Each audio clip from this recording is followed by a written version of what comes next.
Hello guys, this is just one guy, and today I wanted to change up the video format a little bit and talk about one of my goals with what I'm trying to do with in terms of what I want to create in the game world.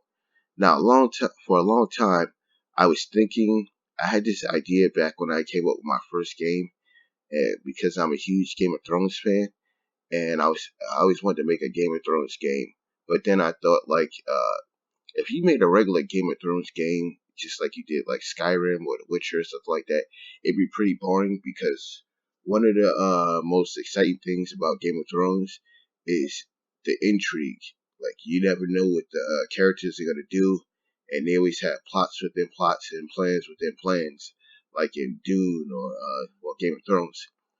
And so I came up with the idea that if you ever wanted something like that in a video game, what you would need is true AI, because if you came up with it just like you pre-programmed it in, people would be able to look it up online, and then nobody would be shocked, because if they ever ran into a part where it was hard or somebody was going to betray them, they could see it coming because you can look it up online. 1,000 people have done it already. But then I thought, like, if you had an AI that could think for itself and plan for itself, and then just within the realm of the game, just plan intrigue and plots on its own, that it would be pretty cool, and you'd be able to actually have a Game of Thrones game. Now, the most complex AI system like that I ever saw was in Skyrim. Like, a lot of people don't realize how actually complex the NPCs in Skyrim are. Like they have a schedule. They don't just sit around. They have jobs. They have to eat. They have to do everything a human does. And then they actually have little mini quest systems where it creates like a dynamic quest for the player. Now, this is the most complicated AI system I ever seen in a game, because the rest of them, the AI barely moves. Like if you go to a quest giver or you go to an AI, they're always standing there. Like if you in Dragon Age, if you go to a person, it was a person in Dragon Age One Origins, where they had this news announcer, but he stood there 24/7 every day. He never moved. He never ate. He never did anything else.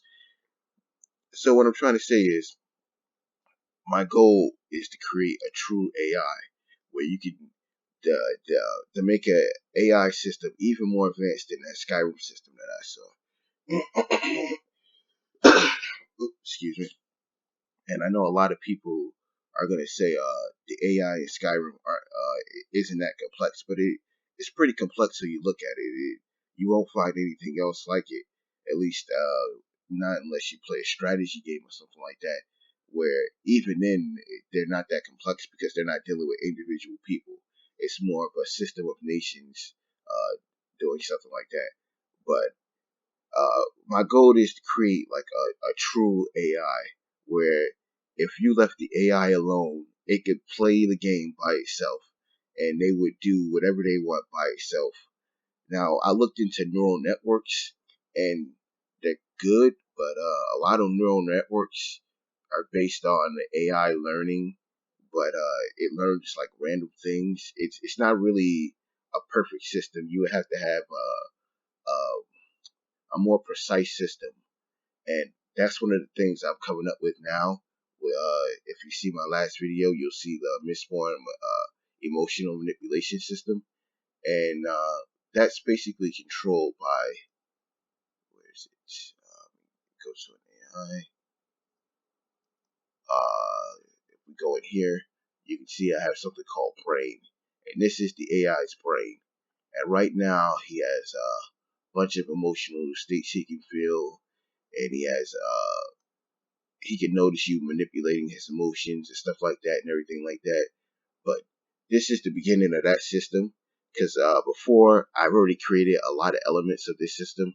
So I basically 90% know how to create this system, but I've never actually put it all together. So right now I have the AI that can feel emotions, but next I'm gonna add a gold.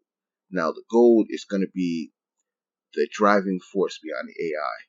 and this is going to be 3 levels. First, you have the emotional state. This controls how the AI feels at that current time. Then you have the emotional state towards each and every person, because I put this into what do you call it? A list. So they have a whole entire list of emotional states they can feel, and then towards each person, and then they have an emotional state that they're feeling at that current time. So based on who they're talking to, their emotional state will actually change, or who they're dealing with. But it won't change too much. It's kind of it's an algorithm which controls it. So the who they're talking to in the current situation they're dealing with influences their emotions, but it doesn't control it completely. It's only one part that could adds to the control of it. But beyond that, the AI is going to have a goal, and that's going to be the overriding driving goal of the AI, what it wants to do. Like, does it want to save its country? Does it want to become rich or anything like that?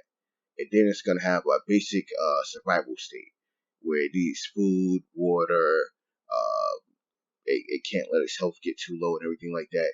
And then it's going to have the ability to have kids and everything like that. Now, if you watched my video before, I've already done each and every one of these things individually. In my last game that I was making, Dragon Forge, the AIs could have kids and they did have a basic survival system, but I could never get the emotional system quite correct. And I put in the gold system. But all it is together is to put together a perfect AI that can actually just play the game without the player's interference at all.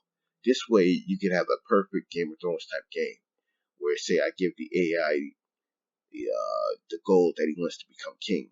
Now, I won't give him an actual direction or plot line to become king, so he'll just do whatever he can to achieve that goal. And my goal is to say, like, you kill the AI sister, he wants to become king. Now he does want to become king, but he's angry over the death of his sister. So if he ever meets you, he's gonna try to kill you.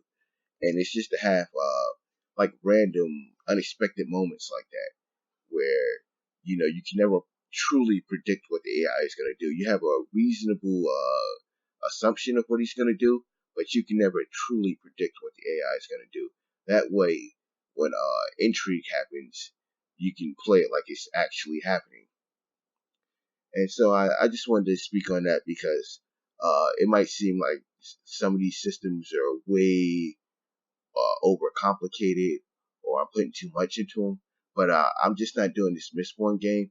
I'm trying to create a overall goal, and this is one of the things that I wanted to do with this system, which is why the emotional manipulation system is so in depth, because I want to create a complete AI where it can just play the game by itself, and it can do interesting things all of its own, where it can truly convince you that it's trying to of intrigue, like it wants to become king, or that the AI wants a better country or something like that. Like when you have a Ned Stark AI, where you don't tell it that to do anything, you just say his driving goal is to create a better country, and he does whatever he can to create a better country, whether it includes betraying you, not betraying you, working with you, and everything like that. And I thought that would be a really interesting system, and it's something I haven't seen any game do before.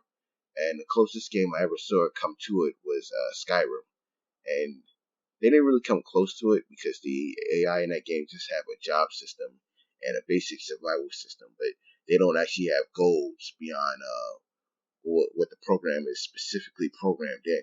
And I wanted to avoid that specifically programming anything in, and I wanted to give it more of a goal, and then it just decides how it wants to achieve that goal. That way, when the player meets an AI, say the AI wants to become a prince, like you can help him betray his lord and everything like that, and then you help him become a prince and use that AI to further your own goals. But I thought that was an interesting system, and that's what I'm trying to create. That's it for today. Thank you for watching.